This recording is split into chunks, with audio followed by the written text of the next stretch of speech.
আন্দোলনকাৰী শিক্ষকৰ বিৰুদ্ধে পুনৰ কঠোৰ হৈছে শিক্ষামন্ত্ৰী ৰণোজ পেগু। শিক্ষকসকলে আন্দোলন কৰাটো তেওঁলোকৰ ইচ্ছা অনিচ্ছাৰ কথা। চৰকাৰী চাকৰি কৰিছে যেতিয়া বিধি নিয়ম মানি চলিবই লাগিব। তিতাবৰতে মন্তব্য আগবঢ়াইছে শিক্ষামন্ত্ৰী ৰণোজ পেগুৱে।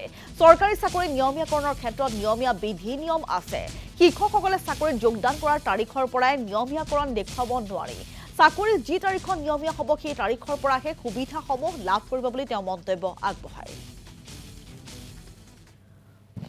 উত্তৰ পূৰ্বাঞ্চল কংগ্ৰেছৰ দুৰ্গ, কিন্তু উত্তৰ পূৰ্বাঞ্চলত এতিয়া কংগ্ৰেছ নিশ্চিহ্ন, অসমতো কংগ্ৰেছ নিশ্চিহ্ন। তেওঁলোকৰ কঁকালটো ইমান বেয়াকৈ ভাঙিছে যে তেওঁলোকে আৰু পুনৰাই ইয়াত থিয় হ'ব নোৱাৰে। দুই এটা সমষ্টিত লোকেল কাৰণত তেওঁলোকে হয়তো কেতিয়াবা জিকে, কিন্তু সেইটো এইবাৰ আমি সমাপ্ত কৰিবৰ কাৰণে আমি কাম কৰি আছোঁ।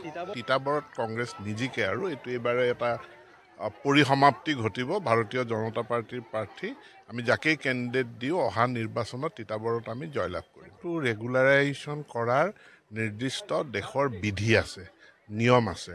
কেতিয়াও বেকডেটত, কাৰণ তেওঁলোকৰ চাকৰি কণ্ট্ৰেকচুৱেল হিচাপে যেতিয়া যোগদান কৰিছিল সেই ডেটত আপুনি কেনেকৈ ৰেগুলাৰাইজ কৰিব নোৱাৰে।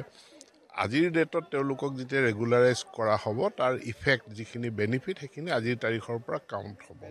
বেলেগ ৰাজ্যত অন্যান্য কিবা অপৰাধমূলক ঘটনা হৈছে সেইকাৰণে আমি কৰিম নেকি?